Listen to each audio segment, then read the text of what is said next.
کہ یا ایھا الذین آمنوا اتقوا اللہ وابتغوا الیہ الوسیلہ وجاہدوا فی سبیلہ۔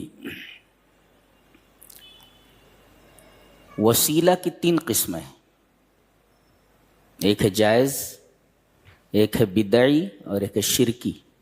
ایک جائز وسیلہ ہے اور ایک بدعی اور ایک شرکی۔ جائز وسیلہ کیا ہے؟ اللہ تبارک و تعالیٰ کے اسماء حسنی کا وسیلہ، جیسے دعائے کرب میں ہے کہ کسی آدمی کو اگر کوئی تکلیف ہو تو یہ دعا پڑھے، کیا؟ اللہم انی عبدک ابن عبدک ابن امتک ناصیتی بیدک ماضٍ فی حکمک عدل فی قضاؤک اسألک بکل اسم هو لک سمیت به نفسک او انزلتہ فی کتابک او علمتہ احدا من خلقک او استاثرت به فی علم الغیب عندک ان تجعل القرآن ربیع قلبی ونور صدری وجلاء حزنی وذہاب ہمی وغمی۔ یہ حدیث۔ میں تجھ سے سوال کرتا ہوں تیرے ان تمام ناموں کے حوالے سے جو نام تو نے خود اپنا رکھا ہے یا تو نے اپنی کسی مخلوق کو بتا دیا ہے، اور ان ناموں کے حوالے سے بھی، وسیلے سے بھی، جو نام ابھی خزائن غیب سے باہر ہی نہیں آئے۔ اللہ، یعنی بعض نام اللہ نے ہمیں بتا دیے ہیں، تو میں ان تمام اسماء حسنی کے وسیلے سے تجھ سے دعا کرتا ہوں۔ یہ ہے اللہ کے اسماء حسنی کے وسیلے سے دعا کرنا، جیسا کہ دعائے کرب سے ثابت ہے۔ اور جائز وسیلے میں ایک وسیلہ ہے دعاء الرجل الحی الصالح، نیک زندہ آدمی کی دعا کے وسیلے سے۔ ذات کا وسیلہ نہیں ہوتا دعا میں، نبی کی ذات کا وسیلہ نہیں لیا جا سکتا، جی نبی کی دعا کا وسیلہ۔ اس کی دلیل کیا ہے؟ ایک دفعہ قحط پڑ گیا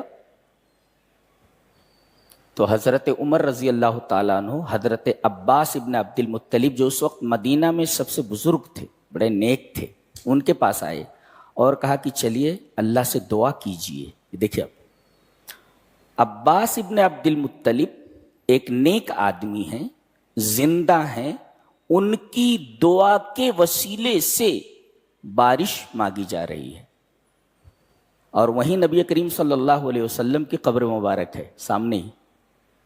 وہاں جا کر کے بارش کے لیے دعا نہیں مانگی جا رہی ہے۔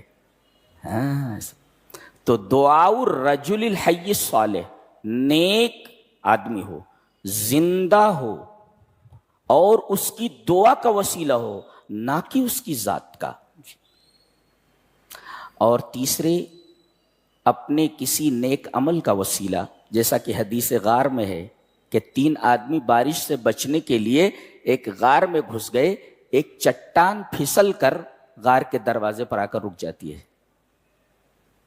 ان کی قبر بن گئی، وہ باہر نہیں نکل پا رہے تھے۔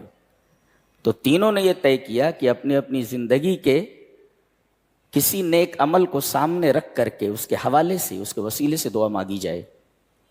تینوں نے ایک ایک عمل، جیسا کہ آپ کو معلوم ہے، ایک ایک عمل کا وسیلہ لے کر کے دعا مانگی، اور ہر بار چٹان تھوڑی تھوڑی سرک جاتی تھی، یہاں تک کہ تیسرے نے جب اپنے عمل کے وسیلے سے دعا مانگی تو چٹان اتنی نیچے آ گئی کہ اس سے آدمی باہر نکل سکتا تھا۔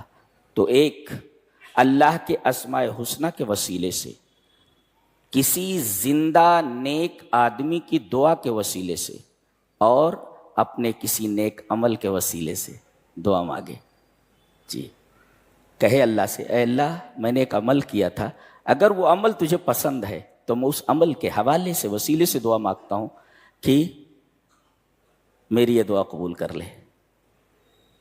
جی، یہ ہے جائز دعا جس کی 3 شقیں، اور ایک ہے بدعی دعا، جیسے کسی کے جاہ سے دعا مانگنا، کسی کے طفیل سے، محمد کے طفیل سے یہ دعا قبول کر لے صلی اللہ علیہ وسلم، جائز نہیں ہے. جی جی، کسی کا طفیل بجاہ نبی صلی اللہ علیہ وسلم، ہذا غلط، صحیح نہیں ہے. یہ شرک تو نہیں مگر وسیلے شرک ہے.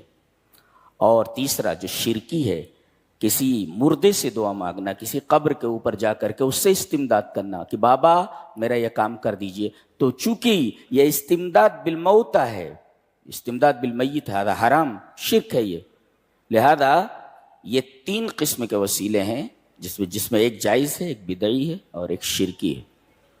ایک جائز، ایک وسیلے شرک، ایک ڈائریکٹ شرک. جی.